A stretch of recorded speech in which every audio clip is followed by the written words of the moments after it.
So, Mr. Dragon, I'm going all over the place. Let me give you some history here. My father was an autistic savant who was recognized as quite brilliant, and he became, I don't know whether they trained him as, I don't know what his actual military history is. I can only guess. But I can tell you that even the VA hospitals can't pull it up. All they can see is his name and date of birth. That's it. Nothing else. And that makes him scary because guess who started the VA hospital system? Guess whose pet project that was? Barry Goldwater.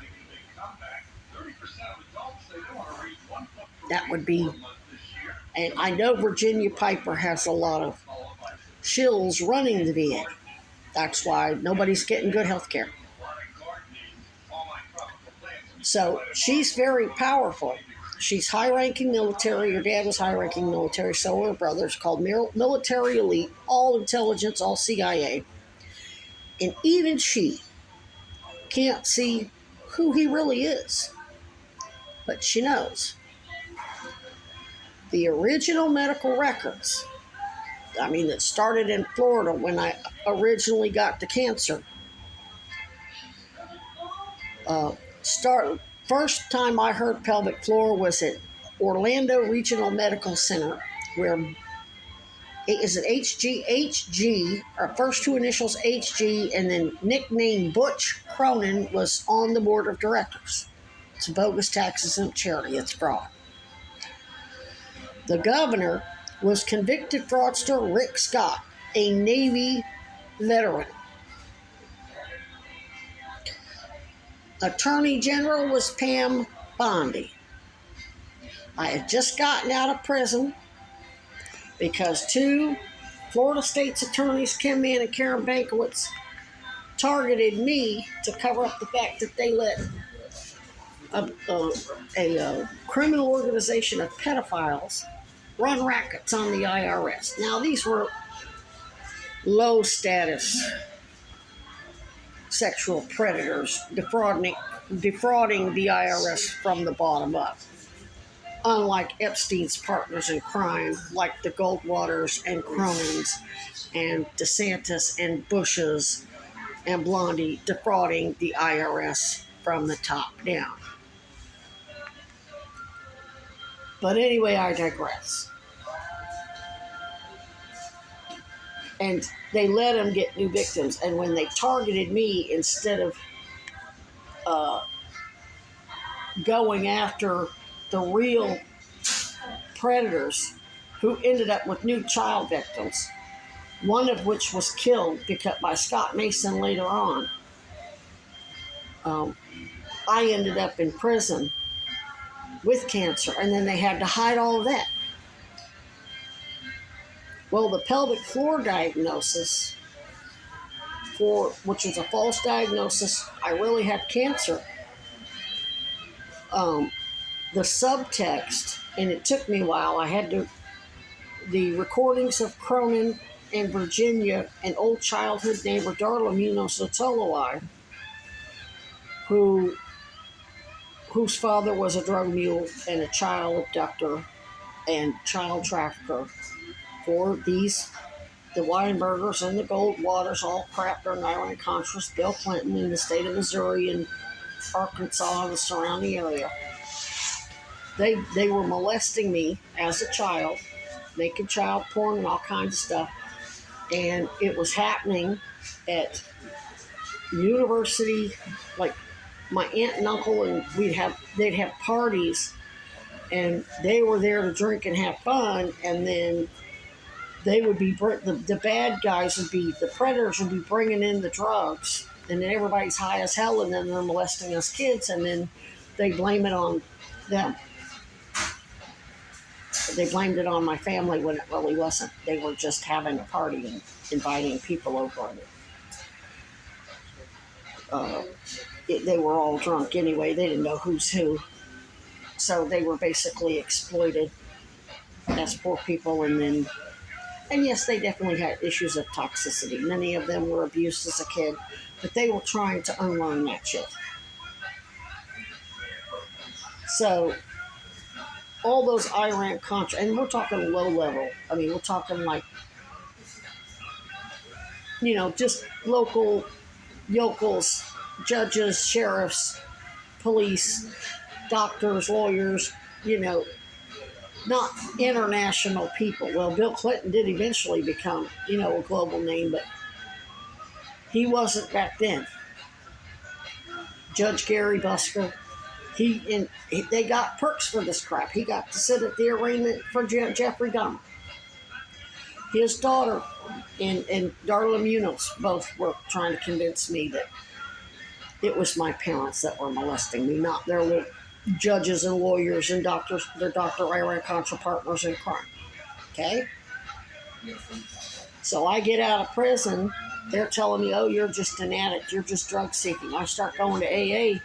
Chad Cronons there. He's a law professor.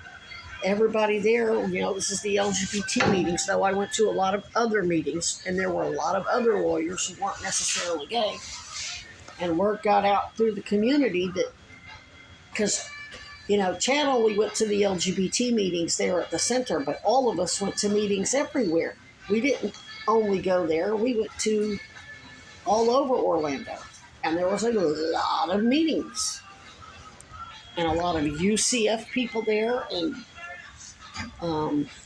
anyway, they put him under investigation because they realized he had hired me and he was making a lot of money off me. They could see I was sick. I wasn't getting care. And never had any money. And they were having to pick me up for meetings. And they're like, how can you have no money? He's making all this money. That's illegal. You can't do that in AA. So they had to put him under criminal investigation. And I know there's like this kid that I met here at McDonald's that told me to set my chin up and leave it there. He works for Chad. He's from Orlando. There's been 3 or 4 others. And he is involved. Chad his father's involved. His father's hospital made that false pelvic floor diagnosis and did that for Virginia Piper and Darla Munoz at Homeland Security. That came from Darla Munoz. Old childhood friend. Her dad's the child trafficker and drug deal through a MFA oil. And he was very dark. He's Puerto Rican. Bless his heart. I mean, he's Native American like me. But he did that. He had 6 kids he had to raise. Normally, he couldn't get a job anywhere. Darla said that they opened a small store in a small town. And people would drive an hour away to get groceries to show them they weren't going to buy from her dad. That's how racist Missouri is. Arkansas, whatever. So he decides now Iran Contra, they got so much drugs they don't know what they use him as a drug mule. Now he's got a nice house in an all-white neighborhood. He was able to buy all his kids' cars. My parents couldn't buy me a car. I had to get a job and eventually pay $500 for an old beater. Now, they didn't get brand new cars. They had beaters, but their parents just outright paid for it. Now, yes, they did have to work, but they had more money than we did. Let's put it that way. We didn't have any money. My parents ended up having to file bankruptcy.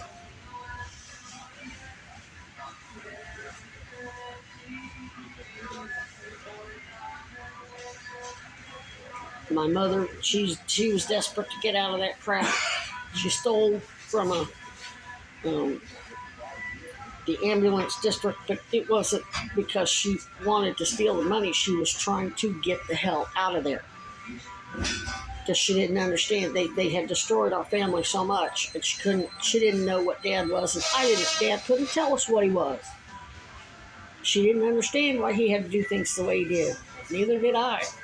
So he was always had to play the bad guy, just like I had to play the bad guy with my family, keep them alive. I knew eventually I'd tell them what happened and they'd understand. Well, now it's you. Whole BPD has Homeland Security Protective Services, and I know for a fact Virginia G. Piper's in town. She's an oligarch, and Weinberger was already here.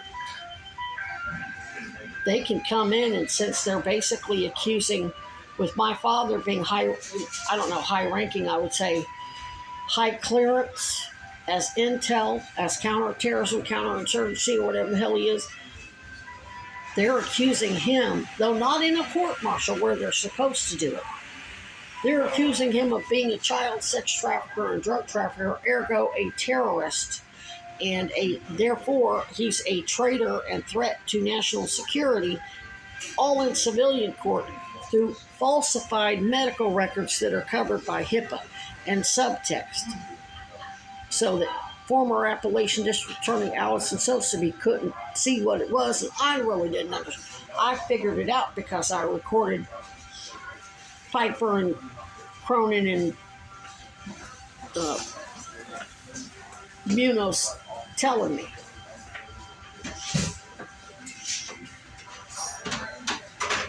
So anyway, with DHS Protective Services through BPD, and you got a corrupt mayor who's hired all corrupt cops, what are you going to do? And I'm sorry, Merrick Garland moved too slow. You couldn't trust him to do much for you.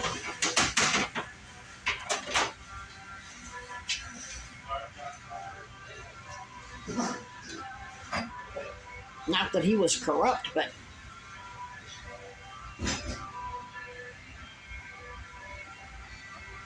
and they probably had set you up to. They probably came in and found a bunch of violations and then said, "We'll let you walk on these violations if you assist us with this investigation," and then lied to you about what they were investigating. Didn't they? They lied to you. They told you I was a drug addict. They told you I didn't have cancer.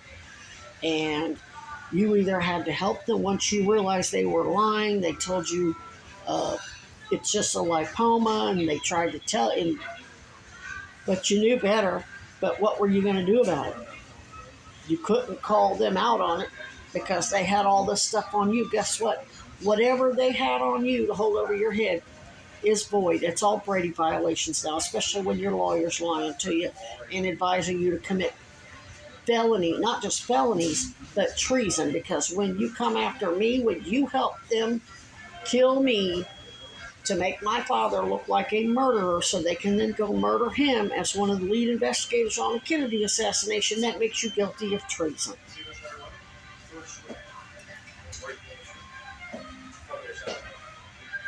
And it makes you a victim. Everybody can see what ICE is doing. That's DHS. We can see what NOMA's doing. Trump and his DOJ administration ain't popular with nobody. Now is the perfect opportunity to be able, so you can wash your previous sins away. Nobody can touch you for it. But now you've got to move forward and tell on them all. From the police to the park ranger. I don't know whether he's truly corrupt or whether he was just doing what he was told to do by Homeland Security. Because when Janelle came out there, she was like, "Are you sure you have cancer?" "Yeah, I'm sure." So that means nobody told you guys that. That means they lied to you. That ought to tell you right there. They know what they're doing is wrong. There's a different agenda.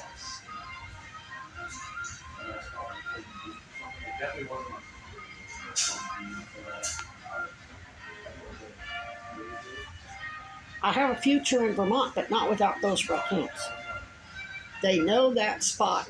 They know they can come there when they're sick from worms, when they're starving because it's too cold to find food and they need more calories and stuff for the winter.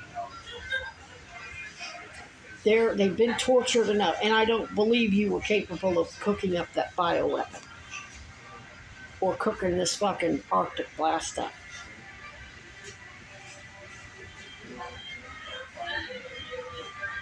And the fact that they're telling you to change the policy for domestic violence victims through economic services, and that we just have to wait on a room. Uh, if it, let's say there's a man or woman, whether their partner is the same sex or the opposite sex, who's in a very deadly, violent, domestic violence situation, and they're drunk and they have access to a weapon, and they sneak away to call the hotline and tell, whether it's economic services, and and they say, sorry, can't get your room, they're all full, and that person gets shot, it's on you, bro.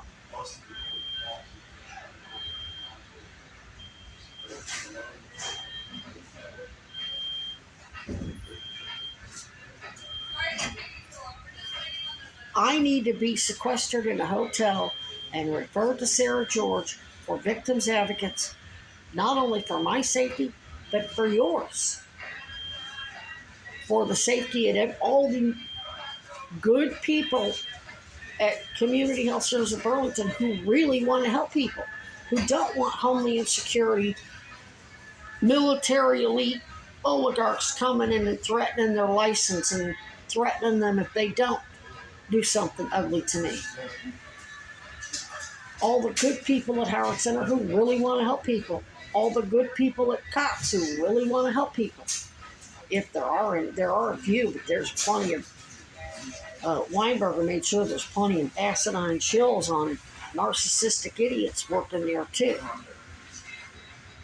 Probably people they recruited who they knew would go along with their Epstein agenda to traffic all of us. And they got you. They created policies that make it easy to take kids away from parents. That's child trafficking.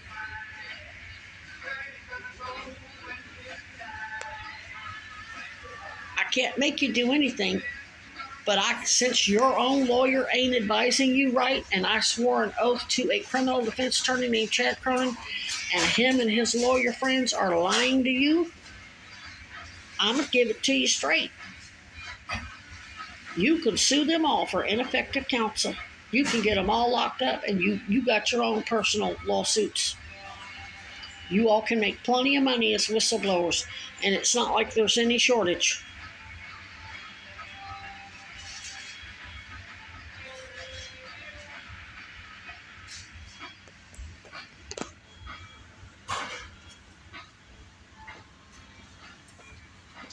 I don't want to go to Champlain Inn because God knows how many shills they've hired on there who will go in and fuck with my belongings. And I could even care less about being in a hotel. I want to be out there with my raccoons. Do I want a place to store my stuff so I don't have to have all of my belongings out there with me? You bet. I'd love to be able to go out there and just pop up a ice fishing tent and have the wood stove going so I could be there when the raccoons need me, and then I can just easily fold it up, pack up my stove, and leave in the morning. Throw it in the back of my truck and go. Wouldn't have to live out there, wouldn't have to set up a cabin, wouldn't have. The only reason why I was doing that because y'all weren't getting me victim services. Y'all wanted to play stupid games and win stupid prizes.